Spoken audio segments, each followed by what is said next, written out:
آج کے اس مختصر خطبے میں آپ سے سورۃ القصص کی کچھ آیات کے بارے میں بات کروں گا۔ ان آیات کا تعلق موسیٰ علیہ السلام کے قصے سے ہے۔ سورۃ القصص میں موسیٰ علیہ السلام کا قصہ ایک منفرد طریقے سے بیان کیا گیا ہے۔ ان کی حیات کا وہ حصہ جو نبوت کا منصب ملنے سے پہلے تھا، جس کی اپنی خاص اہمیت ہے، اس کے بارے میں سورۃ القصص میں خاص بات کی گئی ہے۔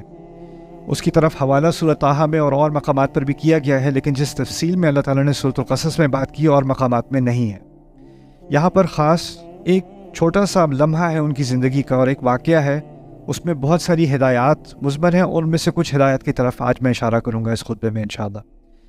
پہلی بات یہ ہے کہ ان کی جو پرورش ہوئی ہے وہ ایک ایسے گھرانے میں، فرعون کے گھرانے میں ہوئی ہے، لیکن سب کو معلوم ہے، فرعون کے ارد گرد سب کو معلوم ہے کہ ان کی نسل فرعون کی نسل نہیں ہے۔ رنگت ان کی مختلف ہے، اور ان کی رنگت اور شکل اور ان کی جو جینز ہیں وہ بنو اسرائیل کے لوگوں جیسی ہیں۔ اور یہ جاننا بہت ضروری ہے کہ سب کو معلوم تھا کہ یہ فرعون کی اپنی اولاد نہیں ہے، ان کو لے لیا گیا، اڈاپٹ کر لیا گیا، لیکن وہ اس گھرانے کے نہیں ہیں۔ یعنی اس طرح سے سمجھ لیں کہ ان کو ایک طرح سے تو بادشاہی مقام مل گیا، اب وہ ایک شہزادے کی زندگی گزار رہے ہیں کیونکہ فرعون ان سے محبت کرتا ہے، لیکن جو پولیس والا ہے، جو سیکیورٹی والا ہے، جو نوکر ہے، اور جو سارے جرنیل وغیرہ ہیں جن کا واقعی میں مقام ہے اس سوسائٹی میں، اور وہ غلام قوم سے نہیں ہیں، وہ حکمران قوم سے ہیں، ان کو صرف ایک غلام قوم کا فرد ہے جس سے عزت سے بات کرنی پڑتی ہے، اور وہ ہے موسیٰ علیہ السلام۔ یعنی باقی بنو اسرائیل میں سے کوئی اور بھی ہونا تو وہ اس کو نیچ سمجھ کے، غلام سمجھ کے اس سے جیسی بھی بدتمیزی کریں کیونکہ وہ نچلی سوسائٹی کے لوگ ہیں، لیکن اس نچلی سوسائٹی میں سے ایک فرد ایسا ہے جس کو ان کو سر، جناب، دروازہ کھولنا پڑتا ہے ان کے لیے، ان کو عزت دینی پڑتی ہے، اور دل میں ان کے یہ نفرت بڑھتی چلی جا رہی ہے کہ کیوں ایسا کریں ہم، یہ تو نچلی قوم کا ہے۔ کیا اس میں نظر آتا ہے فرعون کو کہ اس کو اتنا مقام دیا ہوا ہے، اس کو باقیوں کی طرح ذلیل کرنا چاہیے، اس کا کیسے حق بنتا ہے کہ اس محل میں رہے اور ہم اس کے لیے دروازہ کھولیں، اس کی عزت کریں؟ یہ بات آپ کو پہلے سمجھنے کی ضرورت ہے۔ دوسری بات کہ اللہ تعالیٰ نے اپنی تدبیر کے تحت موسیٰ علیہ السلام کو اپنی جو حقیقی ان کی ماں ہیں ان سے دوبارہ ملا دیا تھا، اور اس بات سے یہ بات بھی سامنے اشارے میں ظاہر ہو جاتی ہے، کنایے کے ذریعے ظاہر ہو جاتی ہے کہ ان کو اسلام میں ہی پرورش دی گئی۔ اب وہ ہم اپنے دین کو جانتے ہیں، اور وہ یہ بھی جانتے ہیں کہ وہ کون سی امت کا حصہ ہے، اور وہ ایک طرف تو وہ ایک محل میں ان کی پرورش ہو رہی ہے، لیکن وہ یہ بھی جانتے ہیں کہ ان کی امت کے لوگ بنی اسرائیل ہیں، اور وہ سب غلام ہیں، اور ان پر روزانہ ظلم ہوتے ہیں، ان کو مارا پیٹا جاتا ہے، ان سے زیادہ کام لیا جاتا ہے، ان کو اس کی اجرت نہیں دی جاتی، ان میں سے لاکھوں کی تعداد میں قتل بھی کر دیے جاتے ہیں۔ اگر فرعون کو لگے کہ بہت زیادہ لڑکے پیدا ہو رہے ہیں، کہیں وہاں بغاوت نہ ہو جائے تو لڑکوں کی تعداد کو کم کر دو، تو کچھ سال بعد لڑکوں کو ذبح کر دیا جاتا ہے، لیکن عورتوں کو چھوڑ دیتے ہیں۔ کیونکہ بعد میں بھی اور بچے بھی پروڈیوس کرنے ہوں گے اور غلاموں کی ضرورت پڑے گی، تو ان کو وہ مویشیوں کی طرح رکھے ہوئے تھے۔ اور موسیٰ علیہ السلام کو اس بات کا علم ہے کہ یہ لوگ اس طرح سے میری قوم کو، یعنی امت مسلمہ کو اس وقت کی، اس طرح سے ان کے ساتھ برتاؤ کرتے ہیں۔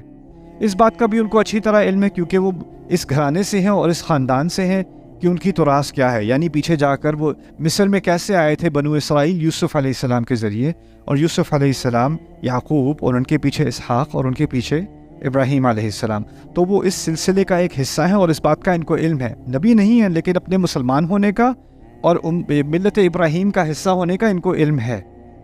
اچھا، اس سارے علم کے باوجود اب وہ، کیونکہ ان کی سچویشن ایسی ہے، ماحول ایسا ہے، تو وہ اب محل میں ایک شہزادی کی زندگی گزار رہے ہیں، نوجوانی کی عمر میں، اور اس عمر کے بارے میں اللہ تعالیٰ نے ایک تبصرہ کیا ہے جب وہ اس محل میں رہ رہے تھے۔ وَلَمَّا بَلَغَ أَشُدَّهُ وَاسْتَوَىٰ آتَيْنَاهُ حُكْمًا وَعِلْمًا وَكَذَلِكَ نَجْزِي الْمُحْسِنِينَ۔ یہ سورۃ القصص کی پہلی آیت ہے جس کے بارے میں ہم بات کریں گے، کہ جب موسیٰ علیہ السلام ایسی عمر میں پہنچ گئے جس کو آج کل ہم کہیں گے ٹین ایج ایئرس، بلغ اشدہ، یعنی وہ مردانگی کی عمر تک پہنچ گئے۔ اچھا، اب وہ بالغ ہو گئے، اس کا مطلب ہے کہ اب بالغ ہونے میں ہمارے دین سے مراد کیا ہے کہ اب جو آپ فیصلہ کرو گے نا، جو کام کرو گے اور جو اختیار کرو گے، اس کے ذمہ دار آپ خود ہو۔ جیسے کسی بھی ملک کے قانون میں ہوتا ہے، ایک عمر کے بعد اگر کوئی انسان کوئی غلط حرکت کرے یا کسی قانون کو توڑے تو اس کے لیے عدالت اور ہوتی ہے، اور کم عمر کا کوئی کرے تو اس کے لیے عدالت اور ہوتی ہے، جوونائل کورٹ سسٹم ہوتا ہے، ٹھیک ہے نا؟ تو اب وہ اس حد تک پہنچ گئے ہیں کہ اب ان کو ایک بالغ قرار دیا جا رہا ہے۔ ان کے بارے میں اللہ تعالیٰ نے تین چیزیں بتائی ہیں ان کے بارے میں۔ پہلی بتائیے آتیناہ حکمن، کہ ان کو اللہ تعالیٰ نے حکمت دی اور پکا فیصلہ کرنے کی صلاحیت دی، صحیح فیصلہ کرنے کی صلاحیت دی۔ استحکام بھی حکم سے نکلا ہے، حکمہ بھی حکم سے نکلا ہے، احکام بھی حکم سے نکلا، اس میں کئی معنی ہیں۔ خلاصہ یہ سمجھ لیں کہ اللہ تعالیٰ نے اس نوجوان لڑکے کو جو شہزادے کی زندگی گزار رہا تھا اچھے فیصلے کرنے کی صلاحیت دی۔ اس بات کی اہمیت یوں ہے کیونکہ ایک کم عمر میں نا بچہ حفظ جلدی کر لیتا ہے، سیکھ جلدی جاتا ہے، جیسے زبان جلدی سیکھ جاتا ہے یا رٹا جلدی سے کر لیتا ہے، حفظ جلدی سے کر لیتا ہے۔ اگر آپ جو علم کو ابزارب کرنے کی، علم کو اخذ کرنے کی جو صلاحیت نوجوان میں ہوتی ہے نا وہ زیادہ ہوتی ہے، اور اگر آپ 70-80 سال تک پہنچ جائیں، آپ میں حکمت زیادہ ہے لیکن اب نیا علم سیکھنے کی صلاحیت کم ہو جاتی ہے، چیزیں اس طرح یاد نہیں رہتی جیسے پہلے یاد رہی ہوتی تھی، اور وہ حافظہ بھی کمزور ہوتا چلا جاتا ہے۔ تو کم عمری میں اصل میں دور ہوتا ہے علم کا، اور بڑی عمر میں جا کے دور آتا ہے حکمت کا۔ نوجوان کے پاس علم تو بہت سارا آ جائے، حکمت تجربے کے بعد آتا ہے، اس لیے نوجوان علم ہونے کے باوجود بے وقوف فیصلے بھی کرتا ہے۔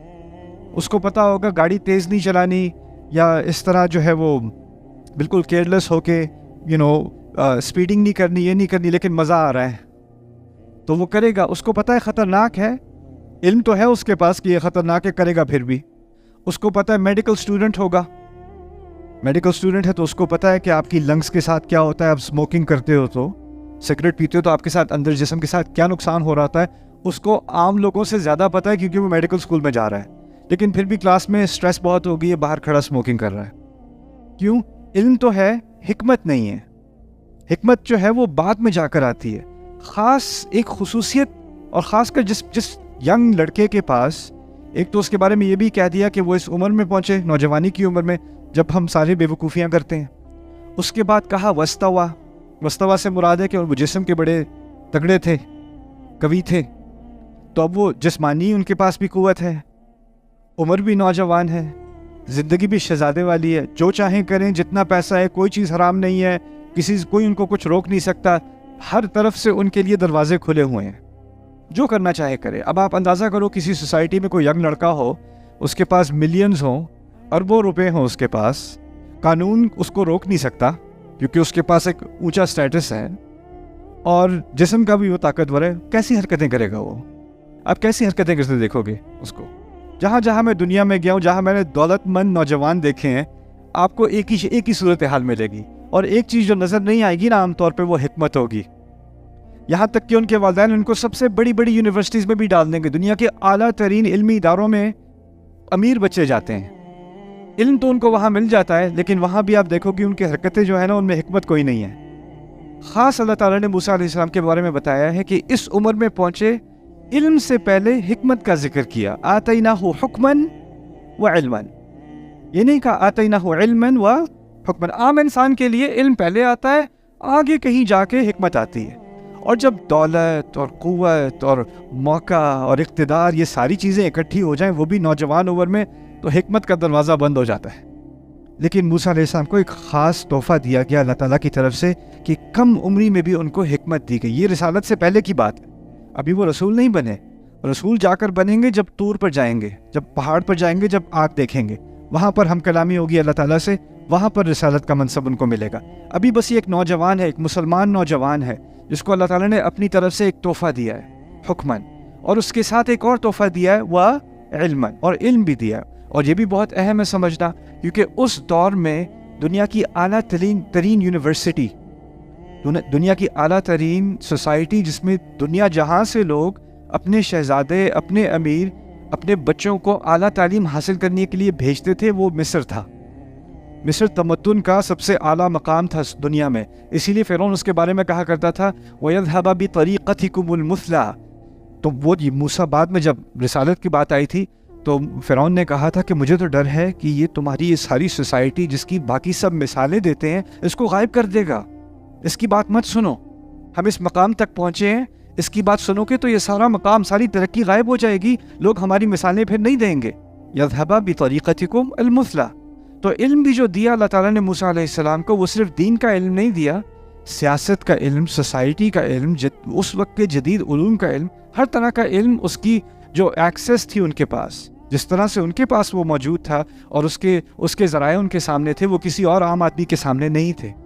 تو آتیناہ حکماً و علماً. اچھا، یہاں تک تو بات ہو گئی موسیٰ علیہ السلام کی خاص عجیب اور بڑی خوبصورت زندگی کے بارے میں شروع کے سالوں میں. لیکن اس کی اس آیت کی انتہا میں اللہ تعالیٰ نے ہم سے خطاب کیا ہے. قصہ ان کے بارے میں، بات ہم سے ہو رہی ہے، اور کہتے ہیں وَكَذَلِكَ نَجْزِي الْمُحْسِنِينَ.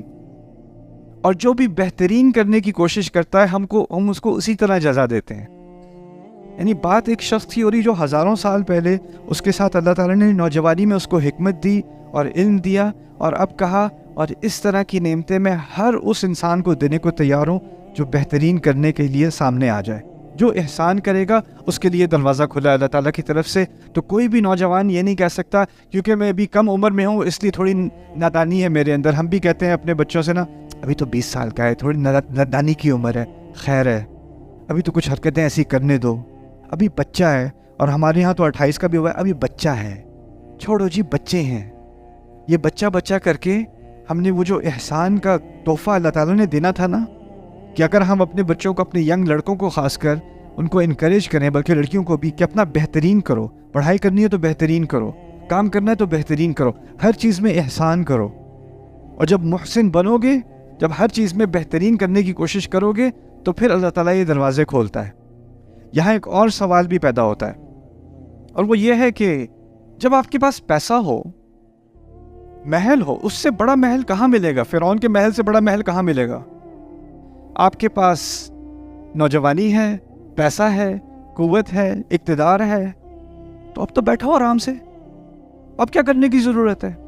جس کے پاس یہ چیزیں نہیں ہوتی وہ اتنی کوششیں کر کے، محنت کر کے، تعلیم حاصل کر کے خواب دیکھتا ہے کہ ایک دن گھر ہوگا، گاڑی ہوگی، یہ چیزیں ہوں گی. وہ سب چیزیں تو ان کو نوجوانی میں ہی آ گئی. اب جب جس کے پاس ساری چیزیں ہوتی ہیں نا پہلے سے ہی، اس کے اندر موٹیویشن نہیں رہتی، میں کروں بھی تو کیوں کروں، مجھے کیا ضرورت ہے کرنے کی، کام محنت کرنے کی ضرورت تو باقی سب کو ہے، مجھے تو اب ضرورت نہیں رہی.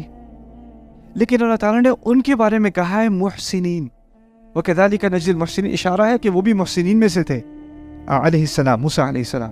یعنی یہ سب چیزیں ہونے کے باوجود ان کو پتہ تھا ان میں سے کوئی بھی چیز میری زندگی کا مقصد نہیں ہے، میری زندگی کا مقصد کچھ اور ہے، اور مجھے اس کی طرف بہترین کام کرنے کی کوشش کرنی ہے. اب ان کو معلوم تھا کہ کیونکہ وہ رائلٹی ہیں، ان کا ایک خاص مقام ہے، اور وہ محل میں بھی رہتے ہیں، تو وہ ایسے کھل کر تو آواز نہیں اٹھا سکتے کہ یہ جو میری قوم ہے اس کے ساتھ زیادتی ہو رہی ہے، ان کے ساتھ زیادتی مت کرو، زیادہ کوئی سنے گا نہیں، یا پھر وہ بھی مشکل میں پڑ جائیں گے. تو ان کے لیے اللیگل ہے اس قسم کی بات کرنا. تو انہوں نے اسی عمر میں ایک فیصلہ کیا، اور اس فیصلے کا ذکر اگلی آیت میں وَدَخَلَ الْمَدِينَةَ عَلَى حِينِ غَفْلَةٍ مِّنْ أَهْلِهَا. وہ شہر کے اندر داخل ہوتے ہیں اس وقت پر جب باقی سب سو رہے ہوتے ہیں. اس کو عربی میں قیلولہ کہتے ہیں، یعنی دوپہر کے ٹائم گرمی بہت زیادہ ہو جاتی تھی، تو غلاموں سے وہ کام کرواتے تھے، کنسٹرکشن وغیرہ کا، تعمیر وغیرہ کا کام کرواتے تھے. لیکن جو کام کرواتے تھے کوڑے مار مار کے، ان کے لیے بھی بہت گرمی ہو جاتی تھی، ان کو بھی سائے میں جا کے سونا پڑتا تھا. تو جب وہ بریک لیتے تھے تو سارے جو مزدور ہیں وہ بھی بریک لیتے تھے، تو سڑکیں خالی دوپہر کے دوران نا، جب بہت شدید گرمی ہوتی تھی تو ساری سڑکیں خالی مصر میں. اور اس ٹائم پہ موسیٰ علیہ السلام کو خیال آیا کہ یہ ایک واحد ٹائم ہے کہ اگر میں اپنی امت کی کوئی خدمت کر سکوں اور اتھارٹیز مجھے نہ پکڑیں، وہ یہ ٹائم ہے. تو وہ محل کی ساری لگژری اور آرائشیں چھوڑ کے، سارا آرام چھوڑ کے، اس وقت میں جس میں کوئی انسان باہر دھوپ میں نہیں نکلتا، اس وقت پہ وہ چھپ کے وہ نکلتے ہیں اور وہ شہر میں آتے ہیں کہ کسی کی میں مدد کر دوں، کوئی بوڑھا ہوگا اس کا میں کام مکمل کر دوں، یا اس کو کچھ کھانا دے دوں، یا کسی کی کسی کو کوئی تکلیف ہو گئی ہے تو میں اس کی مدد، مرہم پٹی کرنے کی کوشش کروں. یعنی وہ ڈھونڈ رہے ہیں میں کیسے کسی کی مدد کروں، یہ ان کا احسان ہے. پچھلی آیت میں کہا تھا وَكَذَلِكَ نَجْزِي الْمُحْسِنِينَ.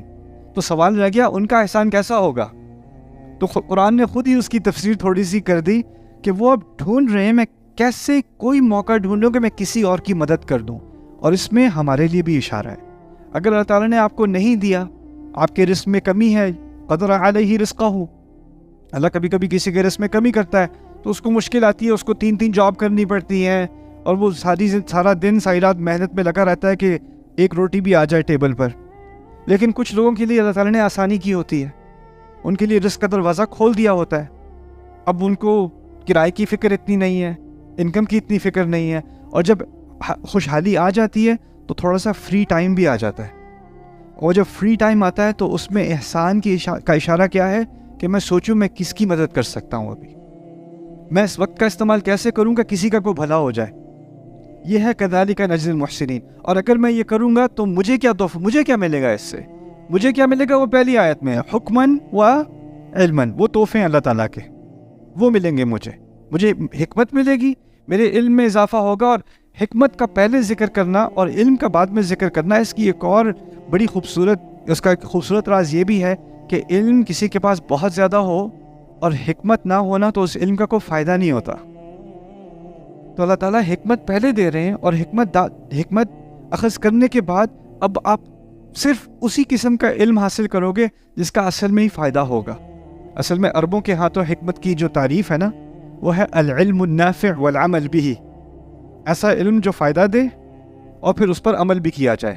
یعنی مفید علم کو حکمت کہتے ہیں اصل میں. لیکن آپ دیکھ رہے ہیں اب ہم انفارمیشن ایج میں ہیں, ہم اس دور میں رہ رہے ہیں جو علم کا دور ہے.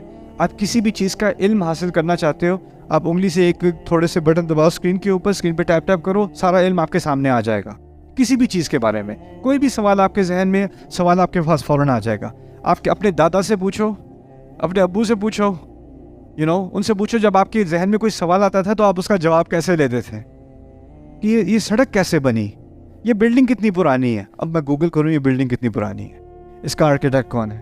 لیکن اس وقت وہ کسی لائبریری میں جائیں گے, نہیں یہ کتاب تو اس لائبریری میں نہیں, آپ کو فلانی لائبریری میں جانا پڑے گا اگر اس سوال کا جواب. علم کا راستہ اتنا مشکل ہوا کرتا تھا, تو علم کا راستہ جتنا کھلا آج ہے اتنا کبھی انسان کی تاریخ میں نہیں کھلا ہوگا. لیکن حکمت کا دروازہ اتنا ہی بند ہوتا چلا گیا ہے. کیوں؟ کیونکہ اب ہمارا سارا فری ٹائم فضول علم حاصل کرنے میں چلا گیا ہے. عام نوجوان کو کسی سپورٹس کے بارے میں, کسی ایکٹر کے بارے میں, کسی سنگر کے بارے میں, کسی یوٹیوبر کے بارے میں جتنی معلومات اس کو اس کے بارے میں ہے, جو مفید علم ہے اس کے بارے میں اس کو کچھ زیادہ نہیں معلوم, دینی اعتبار سے بھی اور دنیاوی اعتبار سے بھی.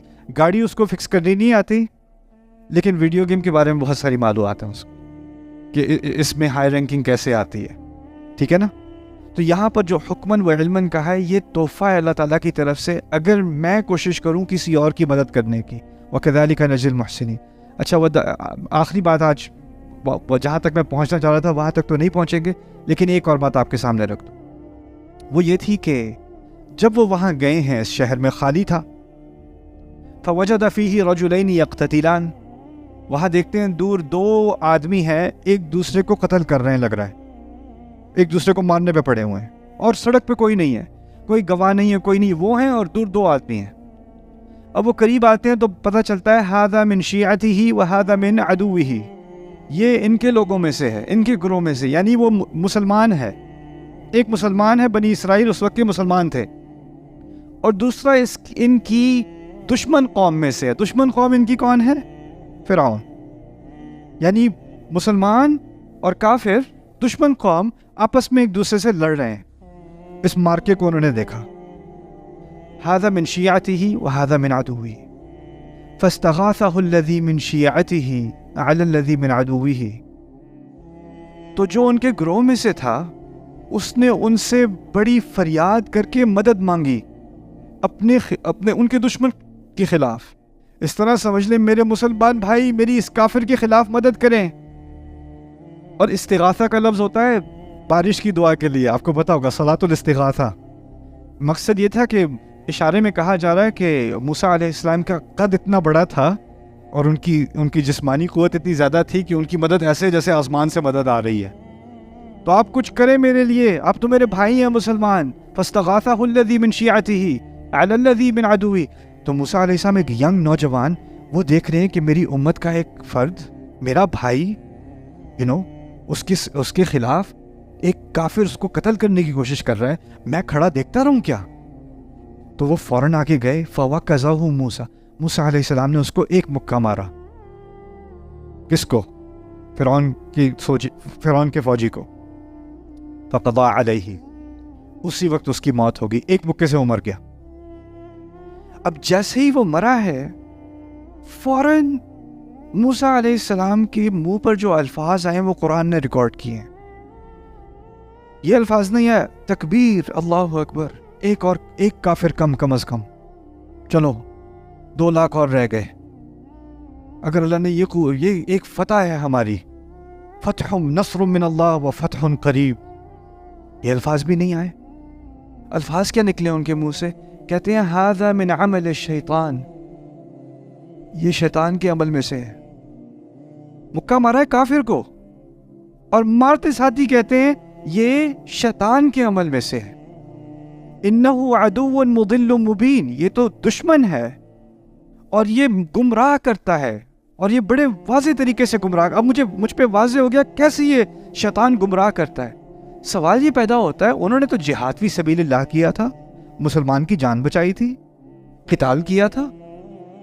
اگر ہم میں سے کوئی دیکھ رہا ہوتا ہے یہ اور مکہ دیکھتے، ہم تو کہتے تکبیر، یہ دیکھو ایسے کرتا ہے مسلمان، ایسے آتی ہے اللہ کی مدد، ہم تو نعرے مارتے، ہم تو خوش ہوتے۔ اور یہاں موسیٰ علیہ السلام فتح کے فوراً بعد، دشمن کا خاتمہ کرنے کے فوراً بعد کہہ رہے ہیں یہ تو شیطان کا عمل ہے۔ تو سوال یہ پیدا ہوتا ہے یہ شیطان کا عمل کیسے ہے؟ یہ کیسے ہو گیا شیطان کا عمل؟ دیکھیے قرآن نے ایک بات کہی ہے، کلا بل تحبون العاجلہ وتذرون الآخرہ، تم کو جلدی بہت پسند ہے، تم لوگوں کو آخرت کو تم پیچھے کر دیتے ہو۔ ایک روایت میں آتا ہے رسول صلی اللہ علیہ وسلم کہتے ہیں العاجلۃ من الشیطان، جلدی شیطان سے ہوتی ہے، جلدی شیطان سے ہوتی ہے۔ آپ کا مسلمان بھائی آپ سے مدد مانگ رہا ہے اور کافر اس سے لڑ رہا ہے، کیا آپ کے پاس 100% معلومات ہیں کہ کافر غلط ہے اور آپ کا مسلمان بھائی صحیح ہے؟ کیا مسلمان ہونے سے اس بات کی ضمانت ہو جاتی ہے کہ وہ مجرم نہیں ہو سکتا، یا اس کی غلطی نہیں ہو سکتی، یا وہ چور نہیں ہو سکتا، یا وہ قاتل نہیں ہو سکتا؟ یہ اس کی بات کی کوئی ضمانت ہے کیا؟ آپ کے پاس ساری معلومات نہیں ہے۔ اگر کوئی آپ کی قوم میں سے ہے، آپ کی فیملی میں سے ہے، آپ کے گھرانے میں سے ہے، آپ کے گاؤں میں سے ہے، کیا اس کا مطلب یہ ہے کہ وہ صحیح ہے؟ اور جس سے آپ کی چڑ ہے، یا جس سے آپ کی لڑائی ہے، یا جس کو آپ پسند نہیں کرتے، کیا اس بات کی ضمانت ہے کہ وہ غلط ہے؟ نہیں۔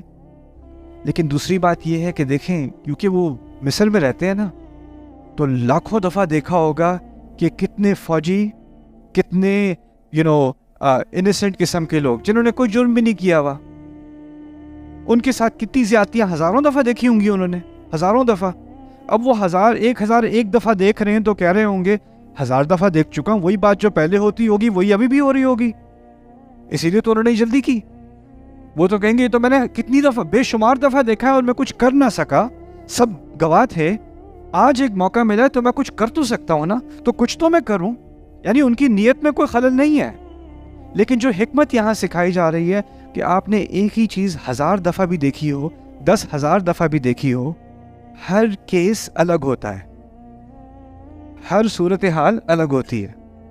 اگر کوئی جج ہے، وہ 20 سال سے جج ہے، اس نے بہت سارے کیسز دیکھے ہیں، اس کے پاس ایک نیا کیس آتا ہے، وہ بندے کی شکل کہتا ہے میں تو بندے کی شکل دیکھ کے بتا دیتا ہوں کہ اس نے جرم کیا ہے۔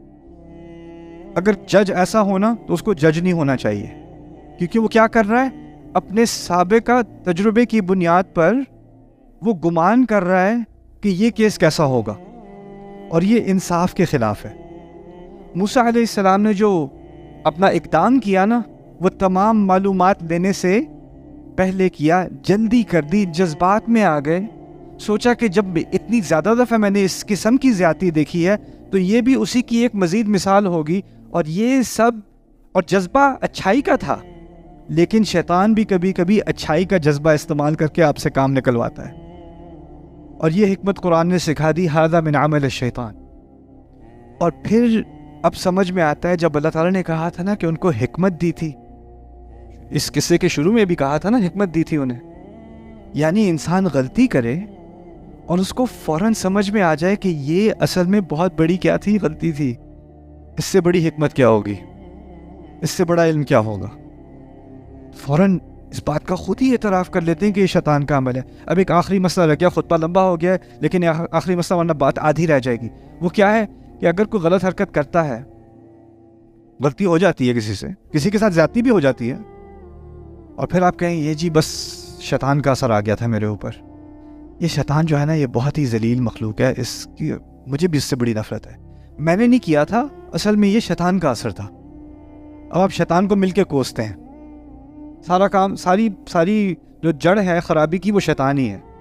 اس سے کیا ہوتا ہے، انسان کہتا ہے کہ شیطان کی وجہ سے ہوا، یہ تو شیطان کے اعمال میں سے ہے، تو اس طرح سے سمجھے کہ میں نے اپنے اوپر سے ذمہ داری اٹھا دی اور ساری ذمہ داری کس پہ ڈال دی؟ شیطان پہ. اس نے کیا. ھذا من عمل الشیطان انہ عدو مضل مبین. فوراً اگلی آیت میں خود ذمہ داری لیتے ہیں، کہتے ہیں ربی انی ظلمت نفسی فاغفر لی، میں نے اپنے نفس پر خود ظلم کیا، میں نے کیا ظلم، مجھے معاف کیجیے. یعنی شیطان تو ہے، لیکن ان کو اچھی طرح اس بات کا علم ہے کہ قیامت کے دن وہ یہ نہیں کہہ سکیں گے یہ تو شیطان تھا میرے رب، میں تھوڑی تھا.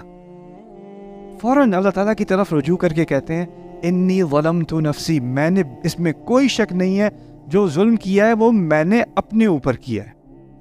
اور یہ بھی بہت بڑی حکمت ہے. کسی سے غلطی ہوتی ہے نا تو وہ کہتا ہے سوسائٹی دیکھیں، سوسائٹی میں پریشر بہت ہے، فتنہ بہت ہے، میں کیا کروں، ایسے ہو گیا، لیکن میں انسان ہوں آخر. اس کو دیکھیں، اس نے مجھ سے یہ بات کی، مجھے غصہ آ گیا تو میں نے یہ کر دیا، فلانے نے یہ کیا، میں نے ایسے کر دیا.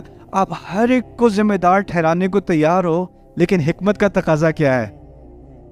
اپنے آپ کو تو پہلے ذمہ دار ٹھہراؤ نا اپنے رب کے سامنے. اگر یہ نہیں میں کہہ سکتا کہ اصل میں جو ظلم کیا وہ میں نے اپنے ساتھ کیا ہے، تو مجھے معاف کر دیجئے. فغفر لہ، اور اس کی بنیاد پر اللہ تعالیٰ نے انہیں معاف کر دیا. فغفر لہ، یہ آخری بات اس پہ ایک اور خطبہ کے بھی انشاءاللہ میں بھی اگلے ہفتے کریں گے کہ اللہ تعالیٰ نے جب انہیں معاف کیا ہے تو کیا انہیں معلوم تھا کہ اللہ تعالیٰ نے انہیں معاف کیا کہ نہیں؟ جیسے آپ نے کوئی بڑی غلطی کی ہو اور اب اللہ تعالیٰ سے معافی مانگو، اللہ تعالیٰ سے استغفار کر لو، پھر شک کرتا ہے پتہ نہیں میری استغفار قبول بھی ہوئی ہوگی کہ نہیں. میں نے کوئی چھوٹی غلطی تھوڑی کی، قتل کیا آخر، یہ کوئی چھوٹا گناہ تو نہیں ہے. میں نے اعتراف تو کر لیا غلطی میری تھی، معافی تو میں نے مانگ لی، لیکن اللہ تعالیٰ کی طرف سے کوئی وحی تو نہیں آنی ابھی کہ چلو تمہاری توبہ اچھی تھی، قبول، اب تم اپنی زندگی میں آگے کی سوچو، اب اس کے بارے میں بار بار سوچنا چھوڑ دو، شک کرنا چھوڑ دو کہ میں نے معاف کیا یا نہیں کیا، اس کی فکر تم چھوڑ دو.